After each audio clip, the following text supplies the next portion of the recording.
It's Michaela. So I make the statement often that fat burning, going through a mitochondrial reconstruction, is kind of like the last resort for weight loss. Like I've seen myself as like the Ellis Island of weight loss. Um, but in reality, today I was thinking about the fact that clients repeatedly say that they wish they had started this sooner. And what that made me actually digest is that this shouldn't be the last thing that you choose. It should actually be the first thing that you choose. And the reason why is when you go through a mitochondrial reconstruction, you change everything because of the fuel that you're burning. So, basically every other approach is still relying on using sugar. And what that means is you're still hungry frequently. You're still craving sweet or starchy carbs. You still have energetic dips or crashes in the day. You still have kind of a mental component to your hunger, meaning feeling lightheaded, dizzy, weak, foggy, irritated, hangry. But when you go through a mitochondrial reconstruction, basically you have the very opposite of those symptoms. Less hunger, no cravings, plenty of energy, slowed aging, easier weight loss. And even with keto, I'm going to say that what is not done well, A, how most people get into that is just absolutely brutal. B, most people do not need to keep eating such a small amount of carbohydrates to be burning fat, is the truth. And then C, people don't know how to do it with flexibility. So it's so limited. Like if you could never have carbohydrates again, that would be pretty challenging for a lot of us. And that is for a lot of people that do keto. So those two main options, we're either doing something where we're restricting calories and maybe we're lowering carbohydrates a bit, but we're still in a sugar burning mode, or we're attempting to do keto, which is brutal to get into, which is pretty restrictive to do, and then there's no wiggle room. Either we're kind of in this and being restrictive or we're out of it.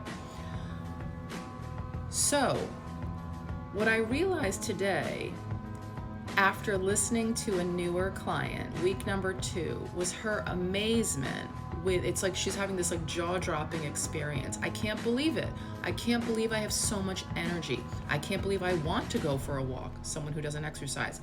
I can't believe I could sit in the teacher's break room and stare at all these holiday treats, Halloween, and not eat them. I'm amazed, Michaela, that I go up to bed at night and I typically would be on my phone. I'm in bed, it's starting to get late, and I would get hungry, and then I would go downstairs and I would eat like snacky things and feel regret about that. And she's like, and I'm not doing that with this. And what she also reflected back was an approach that she had taken this summer that was recommended to her by her doctor. She said, Michaela, like this summer, like I was, so strict and trying to be so good. And she's like, I still, ended up having snacks at night. But the sentiment around that was, I can't believe that I couldn't do it. I should have done it, but I'm able to do it with this. And my response back was, you couldn't have done it with that approach, because the nature of burning sugar requires that you eat more food, really, and that we're still beholden to carbohydrates. So if it's late, if you're stressed, under-rested, undernourished, if you haven't eaten enough carbohydrates for your day, your body will get them. Your body will always get what it wants and always what it needs.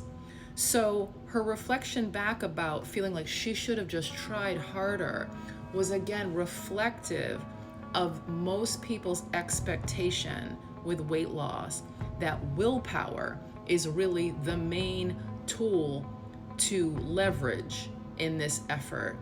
And that couldn't be further from the truth. You want to leverage wiring, not willpower.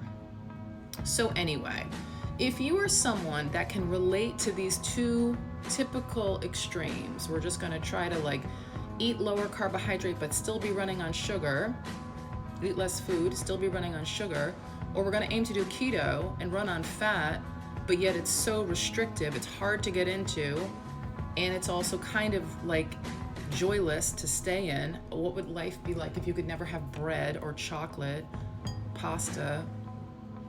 I don't know. But the deal is, it doesn't have to be that way. And when you go through a mitochondrial reconstruction, your body becomes flexible. And when you are taught how to navigate the world and to use carbohydrates to your advantage, you can continue to have your cake and eat it too, creating a win-win situation, making weight loss easier and weight gain harder. Okay, that's it. I hope that was amazing. If you are a woman over 40 who would like to lose 8 to 15 pounds in a month by undergoing a metabolic transformation, changing the fuel that you predominantly use, making a big shift and actually a huge health improvement forever, potentially, should you keep this up quite comfortably for life.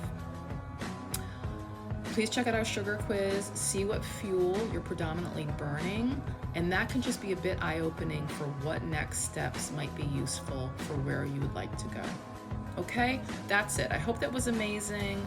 Thank you for being here. Love to you, and until next time.